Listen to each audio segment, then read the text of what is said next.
जय श्री राम, जय माता दी की, जय मां भवानी। आज आपके बीच लाइव का कारण ओबीसी विसंगति के नाम पर जो आरक्षण के साथ छेड़छाड़ की गई है उसको लेकर के मैं आज आपके बीच लाइव हूं। इसके अंदर मैंने आपको पहले ही बताया था, एक बार फिर समझा देता हूं आपको कि 100% होता है और 100% के अंदर से 21% OBC, 16% SC, 12% ST, 10% EWS, 5% MBC, ये कुल मिलाकर के हो गया 64%। और 64% में से पीछे बच गया 36%। 36% में से भी मैं आपको बता देता हूं 12% महिला, 1.5 खेलकूद,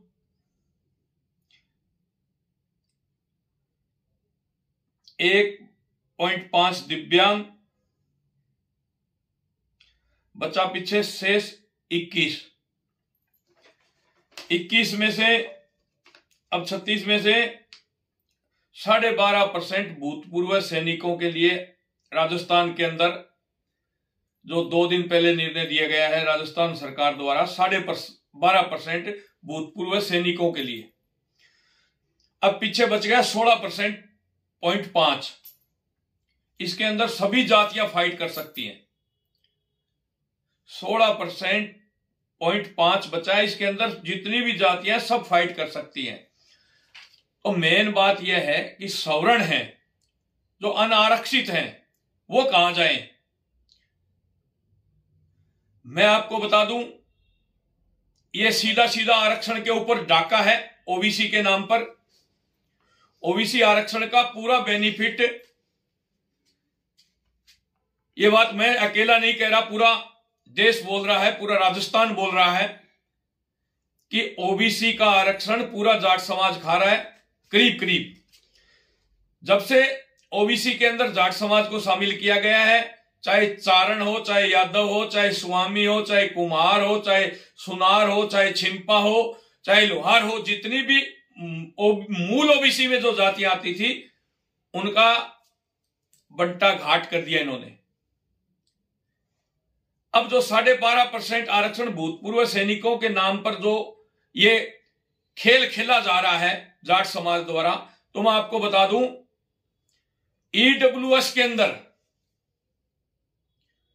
जो विसंगतियां हैं वो पूरे भारत के अंदर बांध करके ईडब्ल्यूएस दिया गया है। इतनी जमीन होनी चाहिए, इतना क्राइटेरिया तय होना चाहिए, इतने क्षेत्रफल में मकान होना चाहिए। जो अब अग्निवीर आएंगे, जो अब 4-4 साल के फौजी बन के आएंगे ना, अग्निवीर 4 साल में रिटायरमेंट के लेकर के जो फौजी अब आएंगे, ये उनके लिए जो 12.5% कोटा आप बता रहे हो, इसके अंदर पूरी की पूरी विसंगति भर दी गई है। सरकार ये स्पष्ट करे कि जो अग्निवीर आप कह रहे हो जब आएगा तो 25 लाख रुपए लेकर के आएगा। 4 साल बाद में या 3 साल बाद में आप रिटायर करके उसको भेजोगे तो वो 25 लाख रुपए लेकर के आएगा। तो 25 लाख रुपए लेकर के आएगा, वो ईडब्ल्यूएस में नहीं आता, क्योंकि आपने इसमें क्राइटेरिया तय कर रखा है कि 8 लाख से नीचे की आय वाला जो है वो ही इसमें आता है। अब आप देखना ये खेल। तो मेरे देश के नौजवान साथियों, भूतपूर्व सैनिक जितने भी हैं, उनसे आग्रह करना चाहता हूं, अनारक्षित वर्ग जो 14 जातियां हैं, उनसे आग्रह करना चाहता हूं कि समय रहते अगर आज आप इस आवाज को नहीं उठा पाए तो आने वाली आप लोगों की पीढ़ियां हैं वो कभी आप लोगों को माफ नहीं करेगी। ये जो ईडब्ल्यूएस 10% दिया ना, ये कोई हमें भीख में नहीं दिया, लड़ करके लिया है, लड़ करके। और इसके अंदर भी विसंगतियां डाल दी गई, जमीन की, मकान की, प्लाट की, पता नहीं क्या क्या डाल दिया गया। तो पीछे अब 16.5% बचा है। इसके अंदर भी सारी जातियां फाइट कर सकती हैं। तो ये देख लो, ये आरक्षण को बिल्कुल रूप से सवर्णों को खत्म किया जा रहा है। एक थोड़ा सा आंदोलन किया व्हाट्सएपों पर और सीएम पर दबाव बनाया और सीएम साहब ने मोहर लगा दी कि इनको 12.5% अलग से दिया जाता है। अरे मैं आप लोगों से पूछना चाहता हूं, राजस्थान के नागरिकों से पूछना चाहता हूं कि कितने एक तो मेघवाल समाज के फौजी हैं, कितने एक छिंपा हैं, कितने एक कुम्हार हैं, कितने एक लोहार हैं, कितने एक स्वामी हैं, मूल ओबीसी के कितने फौजी हैं इस राजस्थान से लगे हुए, बता दो। मतलब 12.5% कोटा भी यही खाएंगे। ये तो मगरमच्छ बन गए, मगरमच्छ। जो आगे आता है उसको ही निगल लेते हैं, किसी को नहीं छोड़ते। आरक्षण के नाम के ऊपर इसका आरक्षण आया वो निगल गए, इसका आरक्षण आया उसको निगल गए, इसका आरक्षण आया उसको निगल गए। मूल ओबीसी को पहले खा गए और अब जो बचा हुआ अनारक्षित कोटा था उस पर भी ये डाका डाल रहे हैं सरकार पर दबाव बना करके। तो अनारक्षित जो सवर्णों की 14 जातियां हैं वो हाथ पर हाथ धर के बैठी रहेगी क्या? देखती रहेगी क्या आपकी आने वाली पीढ़ियों का गला काटा जा रहा है? ये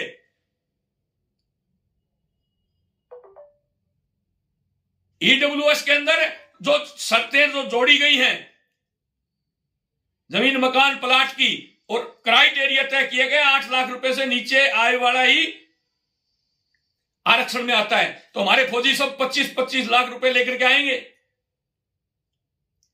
3 साल 4 साल बाद में आप रिटायरमेंट करके भेजोगे जिनको, तो उनका तो बट्टा खार कर दिया इन्होंने। तो मैं जितने भी रिटायर्ड फौजी हैं, चाहे ब्रिगेडियर है, कर्नल है, जनरल है, सूबेदार है, हवलदार है, सिपाही है, उन सबसे आग्रह करना चाहता हूं कि इस मैदान के अंदर आइए और अपना हक और अधिकार मांगने के लिए केसरिया बांध करके सर पर सड़कों पर उतरना होगा। तब जाकर के ये सरकारें आप लोगों की सुनेगी। हम लोग तो तैयार हैं। हमने तो सरकार को पहले ही चेताया था। ये जो सरकार ने 2 दिन पहले जो डिसीजन दिया है राजस्थान के अंदर, श्री राष्ट्रीय राजपूत करणी सेना इसको सिरे से खारिज करती है और एक आंदोलन का आगाज करती है। उसका हिस्सा आप सब लोगों को बनना है। और भूतपूर्व सैनिकों से भी आग्रह करना चाहता हूं कि आज आप अपने हक और अधिकार के लिए नहीं लड़ोगे, अनारक्षित लोग, तो फिर कब लड़ोगे? तो मेरे देश के नौजवान साथियों, अनारक्षित 16% आरक्षण है, उसके अंदर भी सारी जातियां फाइट कर सकती हैं। यह एक बहुत बड़ी विडंबना है। अगर जितने भी पीछे का खेल कोटा है, दिव्यांग कोटा है, महिला कोटा है, आर्मी का कोटा है, भूतपूर्व सैनिकों का, उसके अंदर पद आज भी खाली पड़े हैं, पूरे नहीं भरे जा रहे। आप देखिए, आंकड़े देखिए, 2018 के देखिए, 19 के देखिए, 20 के देखिए, 21 के देखिए, 22 के देखिए। भूतपूर्व सैनिकों का कोटा वो आज भी नहीं भरा गया। हां, अगर कोटा भर दिया जाता और फिर कहते ये भूतपूर्व सैनिक कहां जाए, इनको एडजस्ट करो, तो भी मान लेते थोड़ा बहुत।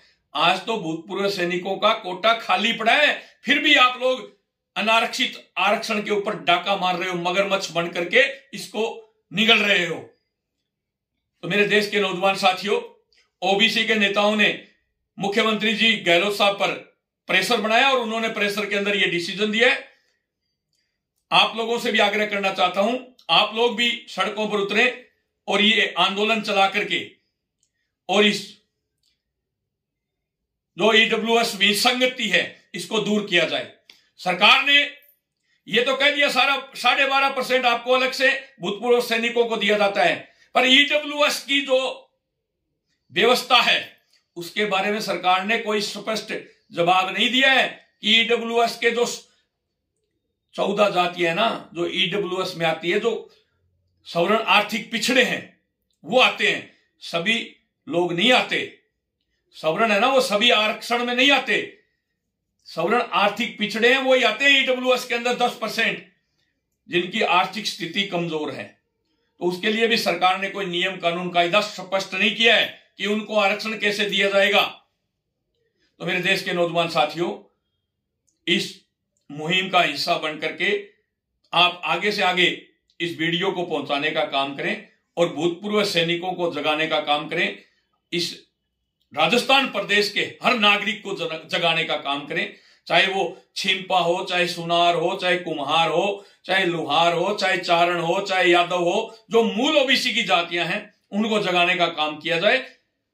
और इस आरक्षण की व्यवस्था को मैं तो कहता हूं बिहार के अंदर नीतीश कुमार जी ने जो कपूरी आयोग की रिपोर्ट लागू कर रखी है वो यहां राजस्थान में क्यों ना लागू कर दी जाए, उसका समर्थन हम भी करते हैं।